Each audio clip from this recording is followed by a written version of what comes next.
My dear students, आज के video में हम लोग देखेंगे एलोकेशन प्रॉब्लम को। एलपीपी के अंतर्गत एलोकेशन प्रॉब्लम, ये लास्ट टाइप का प्रॉब्लम है। एलोकेशन प्रॉब्लम में हम लोग को लैंड एलोकेट करना है, लैंड का बंटवारा करना है और अंडर सर्टेन कंडीशंस में। और उन कंडीशंस में कैसे हम अपने ऑब्जेक्टिव्स को प्राप्त करते हैं, तो आइए हम लोग एक एलोकेशन के प्रॉब्लम को देखते हैं। इस तरह के प्रॉब्लम बहुत ही कम है आपके टेक्स्ट बुक में, फिर भी है प्रॉब्लम, तो इसको जानना जरूरी है। आइए हम लोग देखते हैं एलोकेशन प्रॉब्लम एग्जाम्पल 7। ये एग्जाम्पल में ऑलरेडी बना हुआ है। इस प्रॉब्लम में है क्या कि एक कोऑपरेटिव सोसाइटी है, फार्मर्स की, कुछ किसानों की एक कोऑपरेटिव सोसाइटी है। ये कोऑपरेटिव सोसाइटी के पास में 50 हेक्टेयर लैंड है, टोटल 50 हेक्टेयर लैंड है। और ये क्या करते हैं, दो तरह के क्रॉप्स को उपजाते हैं, crop X and crop Y. ये दो तरह के क्रॉप्स को उपजाते हैं। क्रॉप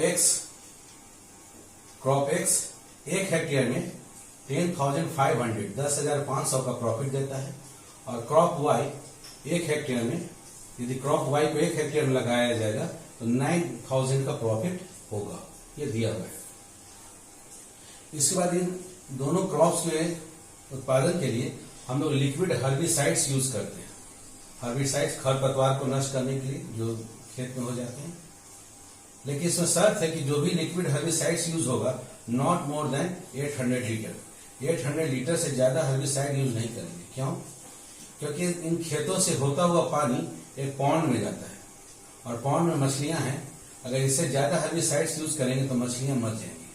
तो ये शर्त है, ये कांस्टेंट है, ये कंडीशन है कि liquid herbicides not more than 800 litre. 800 litre से ज्यादा नहीं होना चाहिए। क्रॉप एक्स उत्पादन करने के लिए उसमें 1 हेक्टेयर लैंड के लिए 20 लीटर हर्बिसाइड्स यूज होता है। और क्रॉप वाई 1 हेक्टेयर में उत्पादन के लिए हम लोग लिक्विड हर्बिसाइड 10 लीटर यूज करते हैं। और टोटल लैंड है फार्मर की कोऑपरेटिव सोसाइटी के पास में 50 हेक्टेयर का। Available land is 50 hectare. तो हमको पता करना है कि क्रॉप एक्स कितने हेक्टेयर में और क्रॉप वाई कितने हेक्टेयर में उत्पादन किया जाए, ताकि जो फार्मर्स को प्रॉफिट हो वो मैक्सिमम हो सके। तो चलिए हम लोग मान लेते हैं कि let cooperative society of farmers allocate. यहाँ एलोकेट कर रहा है, इसलिए इस तरह के प्रॉब्लम का नाम पड़ गया एलोकेशन प्रॉब्लम। एलोकेट करता है। Let cooperative society of farmers allocate X hectares for crop X. Crop X के लिए X हेक्टेयर डिसाइड करता है कि X हेक्टेयर में क्रॉप एक्स उत्पादन किया जाएगा and Y hectares for crop Y. Crop Y का उत्पादन Y हेक्टेयर लैंड्स में होगा। अब चूंकि 1 हेक्टेयर क्रॉप एक्स से 10,500 का प्रॉफिट है, तो X हेक्टेयर से कितना हो जाएगा, 10,500 X प्रॉफिट हो जाएगा। सिमिलरली उसी प्रकार से 1 हेक्टेयर क्रॉप वाई के 1 हेक्टेयर से 9,000 का प्रॉफिट है, तो Y हेक्टेयर से हमको 9,000 Y प्रॉफिट होगा। टोटल प्रॉफिट कितना हो जाएगा, 10,500 X क्रॉप X से और 9,000 Y क्रॉप Y से। टोटल प्रॉफिट हो गया 10,500 X प्लस 9,000 Y। ये प्रॉफिट जो फार्मर्स के कोऑपरेटिव सोसाइटी का है, इसी को हमको मैक्सिमाइज करना है। ऑप्टिमल प्रॉब्लम है, ऑप्टिमाइज करना है, इस प्रॉफिट को ज्यादा से ज्यादा करना है। शर्तें क्या है, सब्जेक्ट टू कॉन्स्टेंट्स। कंडीशंस क्या क्या है? कंडीशन ये है कि टोटल जो लैंड अवेलेबल है वो 50 हेक्टेयर से ज्यादा नहीं है। तो X हेक्टेयर क्रॉप एक्स के लिए और Y हेक्टेयर क्रॉप वाई के लिए, तो X प्लस वाई दोनों है, लैंड्स मिला दिया जाएगा तो लेस देन इक्वल टू 50 या 50 से कम लैंड में ही हम लोग ये दोनों क्रॉप्स उपजाएंगे। दूसरा शर्त है कि 1 हेक्टेयर क्रॉप एक्स में 20 लीटर हर्बिसाइड्स यूज हो रहा है, तो X हेक्टेयर क्रॉप एक्स के लिए 20x हर्बिसाइड यूज होगा, 20x लीटर। उसी प्रकार से 1 हेक्टेयर क्रॉप वाई के लिए 10 लीटर हर्बिसाइड्स यूज हो रहा है, तो Y हेक्टेयर लैंड के लिए, Y हेक्टेयर क्रॉप वाई के लिए हमको 10Y लीटर हर्बिसाइड्स यूज होगा। तो टोटल हर्बिसाइड्स कितना हो गया, 20x plus 10Y। 20x plus 10Y। और टोटल हर्बिसाइड से less than equal to 800 litre से ज्यादा यूज नहीं करना है, नहीं तो अदरवाइज उस उन क्रॉप से होकर जो पानी बहता है वो तालाब में जाता है और तालाब में मछलियां ज्यादा यूज करने से मर जाएंगी। तो शर्त है कि 20x plus 10y total herbicides हो गया लेस देन इक्वल टू 800। सभी में दोनों तरफ से 10 10 कॉमन ले लें या 10 से डिवाइड कर दे तो 2x plus y less than equal to 80। एक ये कांस्टेंट हो गया, एक ये कांस्टेंट हो गया 2, और बाकी दो constant x greater than equal to 0, y greater than equal to 0, ये कांस्टेंट हो गया। अब इन्हीं को हमको ग्राफ प्लॉट करना है। सबसे पहले करस्पॉन्डिंग इक्वेशन ले लिए x plus Y equal to 50। इसमें x का वैल्यू 0 तो y का वैल्यू 50, y का वैल्यू 0 तो x का वैल्यू 50। उसी प्रकार से दूसरा 2x plus Y equal to 80, x equal to 0 लिए तो y का वैल्यू 80, y इक्वल टू 0 लिए तो 2x equal to 80, x equal to 40। ये टेबल हो गया। अब इसको प्लॉट करते हैं। x एक्सिस y एक्सिस पर 10 20 30 40 50 60 हम लोग दिखाते हैं, y एक्सिस पर उसी प्रकार से 10 20 30 40 50 60 70 80 दिखाते हैं। पहला 50 का है, x 0 y 50 ये पॉइंट हो गया। दूसरा x 50 और y 0 ये पॉइंट हो गया। यहाँ हो गया x 0 y 50 0 50 पॉइंट हो गया ये, और ये पॉइंट हो गया 50 0। इन दोनों को पॉइंट को मिलाकर खींच दीजिए ग्राफ। ये ग्राफ हो गया x plus Y equal to 50 का ये ग्राफ।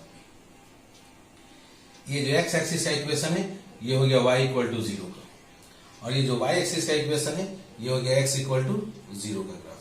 तो 3 हो गया। एक बच गया 2x plus Y equal to 80 का। जब x का वैल्यू 0 y इक्वल टू 80 ये पॉइंट, फिर x equal to 40 y equal to 0 ये पॉइंट, दोनों को मिलाकर खींच दिए।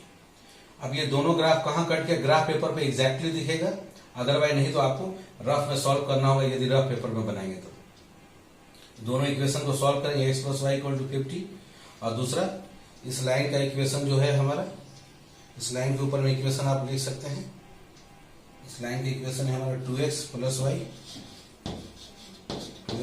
Y is equal to 80। इन दोनों इक्वेशन को सॉल्व करेंगे तो आपको x इक्वल टू 30 और y इक्वल टू 20 ये पॉइंट प्राप्त होगा। तो ग्राफ तो हम लोग सबका खींच दिए। अब हमको क्या करना है, फिजिबल रीजन पता करना है। फिजिबल रीजन के लिए बारी बारी से हम लोग देखते हैं, हर एक इनइक्वालिटी को लेते हैं। x plus Y less than equal to 50 इसके लिए, तो इसके नीचे एक पॉइंट है ओरिजिन, ओरिजिन को रख के देखिए इस पर 0 0 0 प्लस 0 0 हो गया, 0 less than equal to 50 true है। अर्थात इस लाइन के नीचे एक पॉइंट लिया और वो सेटिस्फाई किया। इसका मतलब इस लाइन के नीचे जितना भी रीजन है वो सारे के सारे रीजन के हर एक पॉइंट इस इनइक्वालिटी को, इस असमीकरण को सेटिस्फाई करेगा। तो इस लाइन के नीचे आप एरो मार्क कर दिए, देख सकते हैं आप यहाँ एरो मार्क कर दिया। ओके, उसके बाद दूसरा है इसमें 2x plus Y less than equal to 80 में, इसमें भी इस लाइन के नीचे हम x 0 y 0 रख दिए। 2 into 0 0 plus 0 0 less than equal to 82 है, अर्थात इस लाइन के भी नीचे होगा, देख सकते हैं। उसके बाद है x greater than equal to 0, x का वैल्यू पॉजिटिव, x का वैल्यू पॉजिटिव तो इस लाइन के फर्स्ट क्वाड्रेंट में इधर होगा। यहाँ देख सकते हैं, यहाँ एरो है, इधर एरो है, इधर एरो है। फर्स्ट क्वाड्रेंट और फोर्थ क्वाड्रेंट में ये पूरे रीजन में x का वैल्यू पॉजिटिव होगा, x ग्रेटर देन 0। उसके बाद है y ग्रेटर देन 0, तो y ग्रेटर देन 0 हो गया आपका फर्स्ट क्वाड्रेंट में देखिए, और सेकंड क्वाड्रेंट में, इसलिए ऊपर में एरो y ग्रेटर देन 0। अब वो रीजन ढूंढिए जिसमें हर तरह का एरो मिल जाए। आपको यहां से देखिए इसके नीचे लेना है, यहां से आप लेते जाएंगे, फिर आपका यहां से टर्न होगा क्योंकि इस लाइन की इधर लेना है।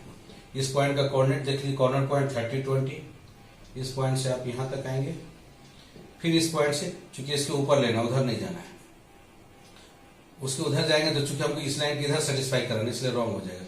फिर आप इधर आ जाएंगे, इस कॉर्नर पॉइंट का कोऑर्डिनेट है x 40 और y 0। उसके बाद ये लाइन पर के सारे पॉइंट होंगे, इसके ऊपर का ये रीजन। उसके बाद इधर का रीजन लेना है ताकि x पॉजिटिव हो, इधर का रीजन लेना है, तो ये पॉइंट हो गया 0 0, और इससे ऊपर इस पॉइंट का निर्देशांक है x 0 y 50, ये कॉर्नर पॉइंट हो गया 0 50 30 20 40 0 0 0। तो ये हो गया हमारा फेजिबल रीजन। इस रीजन का कोई भी पॉइंट लेंगे तो सारे असमीकरण को, सारे इनइक्वालिटी को सेटिस्फाई करेगा। अब आइए कॉर्नर पॉइंट पर जेड का वैल्यू चेक करें। Value of Z at corner points 0 0 origin पर, तो ओरिजिन पर x भी 0 y भी 0 रखेंगे जेड का वैल्यू, 10,500 इंटू जीरो जीरो हो गया, प्लस 9,000 इंटू जीरो जीरो हो गया, जीरो प्लस जीरो ये जीरो आएगा। 40 दूसरा पॉइंट 40, एक्स की जगह 40 और वाई की जगह जीरो रखे सॉल्व करिए तो आपको आ जाएगा 4,20,000। फिर थर्ड है 30-20, एक्स की जगह 30 और वाई की जगह 20 रखें, एक्स की जगह 30 वाई की जगह 20 रखेंगे तो ये 4,95,000 आ रहा है। एक पॉइंट और छूट गया है आपका, एक्स 0 वाई 50, इसको भी लिख लें, एक्स 0 और वाई 50। इस पॉइंट पर जेड का वैल्यू चेक करें, एक्स का वैल्यू 0 रखना है जेड में, ये तो 0 हो गया, वाई की जगह 50, यहाँ 50 से मल्टीप्लाई कर दे, 9 5 45, 45 हो गया। अब 50 का एक 0 बाकी ये 3 0 है, ये 3 0 और 50 का एक 0, ये हो गया 4,50,000। अब आप देख सकते हैं कि इसमें मैक्सिमम किसमें है तो 4,95,000, किसान को प्रॉफिट इसी में होगा 4,95,000। So maximum profit is 4,95,000 rupees. कब होगा? If X is equal to, if 30 hectares allocated, 30 hectares allocate किया जाएगा to crop X, crop X के लिए हम लोग 30 हेक्टेयर एलोकेट करेंगे और क्रॉप वाई के लिए 20 hectare and 20 hectares allocated to crop Y. यदि 30 हेक्टेयर्स में क्रॉप एक्स उपजाया जाएगा, 20 हेक्टेयर्स में क्रॉप वाई उपजाया जाएगा तो किसान की जो कोऑपरेटिव सोसाइटी है उनको 4,95,000 रुपीज का प्रॉफिट होगा। तो बच्चों ये एक लास्ट टाइप का प्रॉब्लम था। टोटल 4 तरह का प्रॉब्लम है आपका एलपीपी में, जिसमें सबसे ज्यादा इंपॉर्टेंट है मैन्युफैक्चरिंग प्रॉब्लम, सीबीएसई बोर्ड से पूछे जाते हैं। उसके बाद डाइट प्रॉब्लम आने की पॉसिबिलिटी रहती है, ये 2 ज्यादातर आते हैं। और उसके बाद कम चांसेस रहता है ट्रांसपोर्टेशन प्रॉब्लम का, और ये एक है एलोकेशन प्रॉब्लम का। ओके, अभी हम लोग देखेंगे 1-2 और सिचुएशन जिसमें हम लोग किसी में सॉल्यूशन होता ही नहीं है, वो कैसा सिचुएशन है, ठीक है, और किसी में अगर है तो किस तरह से निकाला जाए उसको हम लोग देखते हैं। आइए बच्चों, तो अब हम लोग देखते हैं ओपन फिजिबल रीजन रहता है तो उसमें सॉल्यूशन कैसे निकाला जाता है। ये क्वेश्चन आते कम है लेकिन फिर भी महत्वपूर्ण है, आपको जानना चाहिए कि यदि हमारा फिजिबल रीजन ओपन हो तो सॉल्यूशन कैसे निकलेगा। ओके, आइए हम लोग एग्जाम्पल 4 को देखते हैं। एग्जाम्पल 4 में है सॉल्व ग्राफिकली, एलपीपी प्रॉब्लम को सॉल्व करना है, हमको मिनिमाइज करना है -50x प्लस 20y को, सब्जेक्ट टू कांस्टेंट। कंडीशंस हमारे पास हैं 2x minus Y greater than equal to -5, दूसरा है 3x plus Y greater than equal to 3, और तीसरा है 2x minus 3y less than equal to 12, और साथ में 2 कंडीशन है x greater than equal to 0, y greater than equal to 0। अब हम लोग सबका पहले करस्पॉन्डिंग इक्वेशन लिखते हैं 2x minus Y equal to -5, इसका करस्पॉन्डिंग इक्वेशन इसका टेबल बनाए, x इक्वल टू 0 तो y का वैल्यू हो गया 5, x इक्वल टू -2 तो -2 इधर हो गया माइनस पर, उधर जाने से हो गया +4 और -1 आ गया, दोनों तरफ माइनस कैंसिल हो गया तो y का वैल्यू 1। फिर दूसरा का corresponding equation 3x plus Y equal to 3, इसमें x का वैल्यू 1 लेते हैं तो ये 3 हो गया, 3 माइनस 3 हो गया 0। अब x का वैल्यू लेते हैं 0, जब x का वैल्यू 0 लेंगे तो y का वैल्यू हो जाएगा 3, ये दूसरा टेबल हो गया। तीसरा है 2x minus 3y equal to 12, अब x का वैल्यू यहाँ पर लेते हैं 0, जब 0 लेंगे हम लोग x का वैल्यू तो -3y equal to 12, y equal to हो जाएगा -4। उसके बाद है x का वैल्यू हम लोग 0 लेते हैं, x का वैल्यू जब 0 लेंगे तो -3y का वैल्यू 12, सॉरी ये y का वैल्यू 0 लेते हैं, y का वैल्यू हम लोग 0 यहाँ लेते हैं तो 2x equal to 12, so x is equal to 6।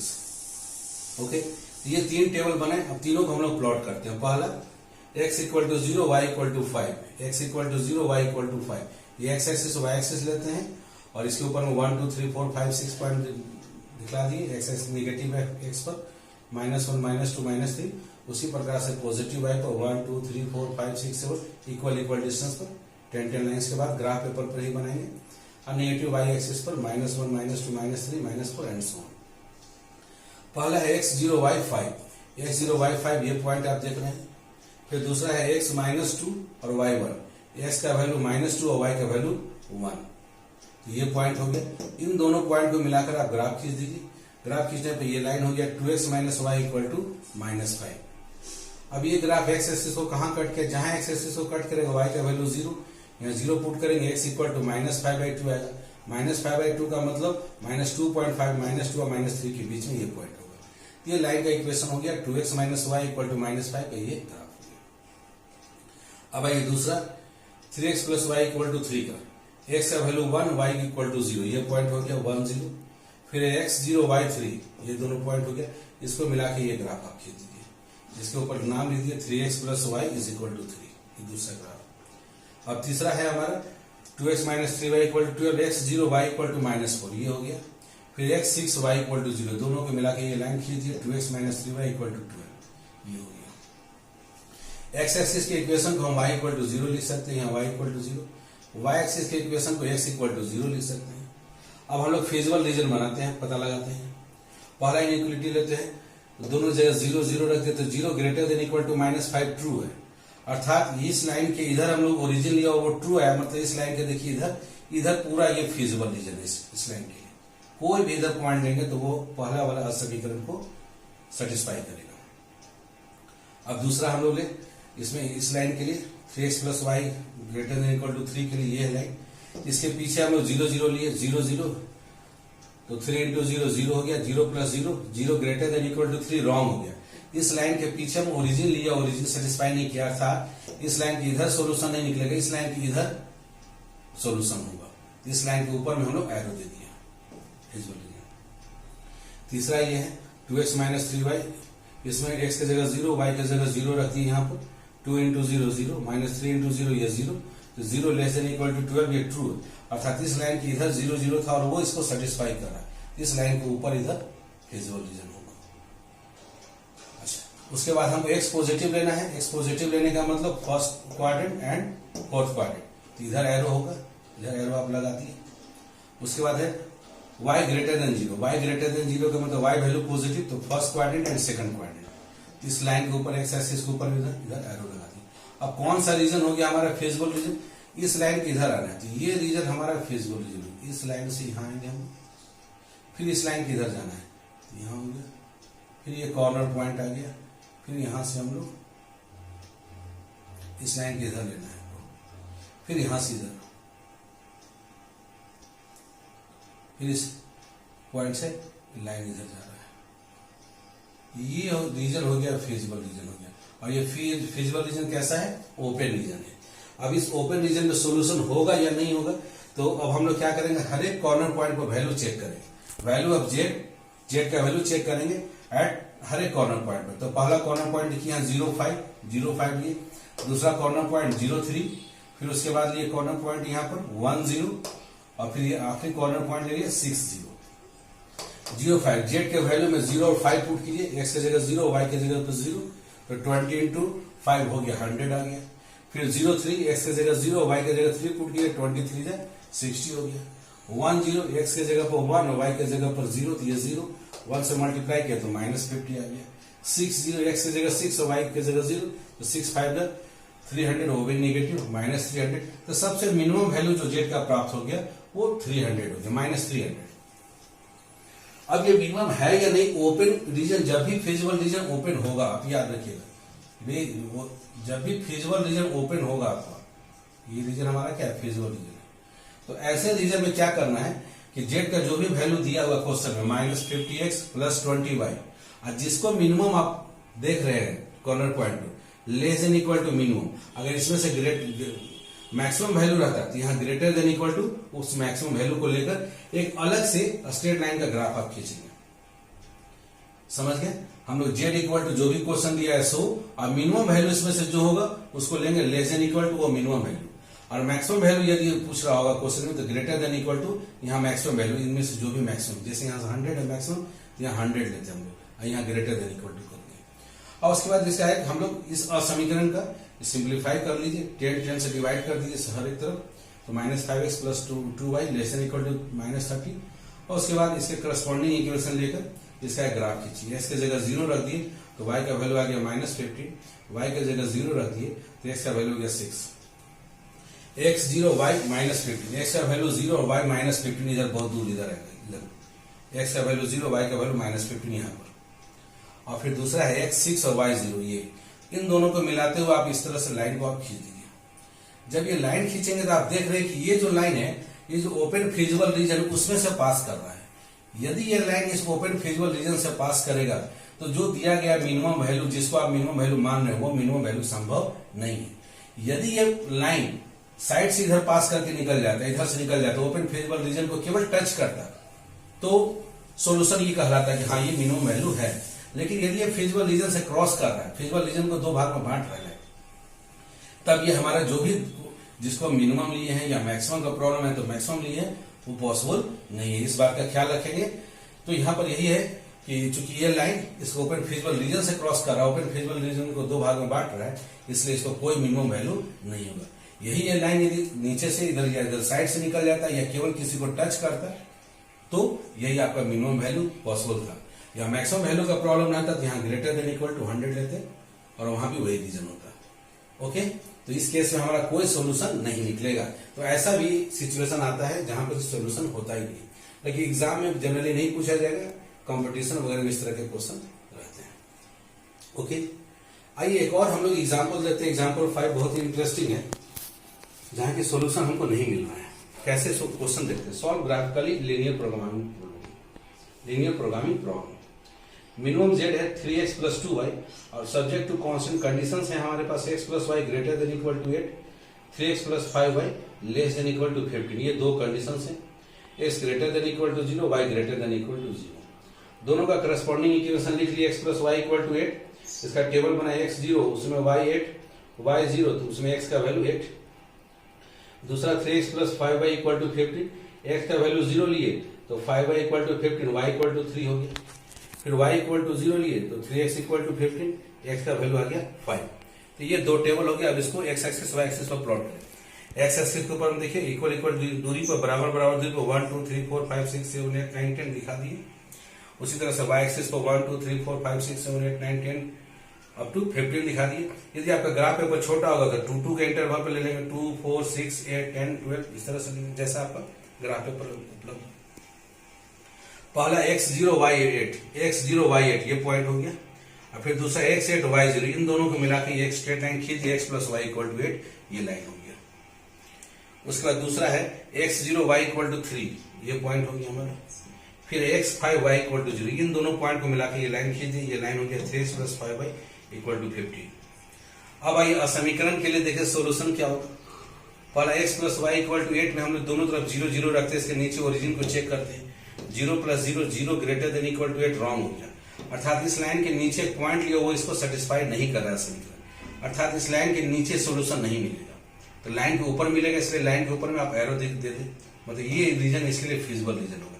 इधर कोई भी पॉइंट लेंगे तो इस समीकरण को सेटिस्फाई करेगा। फॉर एग्जाम्पल यहाँ का पॉइंट हम लेते हैं, तो x5 हो गया, y 10 हो गया, x का वैल्यू 5, y का वैल्यू 10, तो 5 + 10 देखिए 15 greater than equal to 8 satisfy कर रहा है, इसलिए इसके ऊपर का रीजन इस असमीकरण को सेटिस्फाई करेगा। उसी प्रकार से दूसरा में आ जाए, x की जगह पर 0, y की जगह पर 0 रखे, 3 × 0 0 हो गया, 5 × 0 0 हो गया, दोनों को जोड़ दे, 0 + 0 0 less than equal to 15 true है, अर्थात इस लाइन के नीचे हम ओरिजिन लिया वो सेटिस्फाई किया। जो भी सोल्यूशन होगा इस लाइन के नीचे होगा। तो बहुत इंटरेस्टिंग चीज है, एक जगह सोल्यूशन बोल रहा है इस लाइन को ऊपर मिलेगा, इधर मिलेगा, एक जगह बोल रहा है इस लाइन के नीचे मिलेगा, तो दोनों कहीं सेटिस्फाई ही नहीं हो रहा है। तो कोई एक रीजन ऐसा मिलेगा ही नहीं जहां ये भी सेटिस्फाई हो रहा है ये भी सेटिस्फाई हो रहा है, इसलिए इसमें कोई फिजिबल रीजन बनेगा ही नहीं। और फिजिबल रीजन नहीं बनेगा तो कोई सोल्यूशन होगा ही नहीं। बाकी आप y एक्सिस के इक्वेशन को x इक्वल टू 0 लिख सकते हैं, और आपको x यदि पॉजिटिव लेना है तो आप इस y एक्सिस के राइट हैंड साइड में आप देखिए, इधर देखिए एरो, इधर एरो दे दिए हम लोग। उसी प्रकार से y पॉजिटिव लेना है तो y पॉजिटिव लेना है, इसका इक्वेशन हो गया x एक्सिस पर हम लोग y इक्वल टू 0 और y पॉजिटिव मिलेगा first quadrant and second quadrant में, इसलिए इस लाइन के ऊपर में एरो दे दिया। तो यहाँ पर कोई भी एक रीजन ऐसा नहीं है जहां पर कि हर एक तरह का एरो मिल जाए। आप अगर इस रीजन को लेंगे तो ये वाला समीकरण सेटिस्फाई करेगा, तो ये असमीकरण सेटिस्फाई नहीं कर रहा है। अगर इस रीजन को लेंगे तो ऊपर वाला नहीं सेटिस्फाई कर रहा है, ये भी नहीं सेटिस्फाई कर रहा है। नीचे वाले को लेंगे तो ऊपर वाला सेटिस्फाई नहीं कर रहा है, तो कहीं भी कोई फिजिबल रीजन है ही नहीं। सो इस तरह के लीनियर प्रोग्रामिंग प्रॉब्लम में कोई फिजिबल रीजन है ही नहीं। So minimum value of z is not possible under given constants. इन शर्तों के अंतर्गत कोई मिनिमम वैल्यू पॉसिबल नहीं है। तो ऐसे प्रॉब्लम कॉम्पिटिटिव एग्जाम में आते हैं जनरली बोर्ड एग्जाम में नहीं पूछे जाते हैं क्योंकि बच्चे थोड़ा डाइवर्ट हो सकते हैं, उनको प्रॉब्लम हो सकता है, लेकिन फिर भी आपको नॉलेज पॉइंट ऑफ व्यू से इनको जानना चाहिए। ओके, तो एलपीपी प्रॉब्लम का आपने देखा कि सारे टाइप्स के प्रॉब्लम आपको डिस्कस कर दिया गया है। ओके बच्चों, वीडियो पसंद आता है तो इसको लाइक एंड सब्सक्राइब कर लें और बेल आइकन दबाना नहीं भूलेंगे। ओके, थैंक यू बच्चों।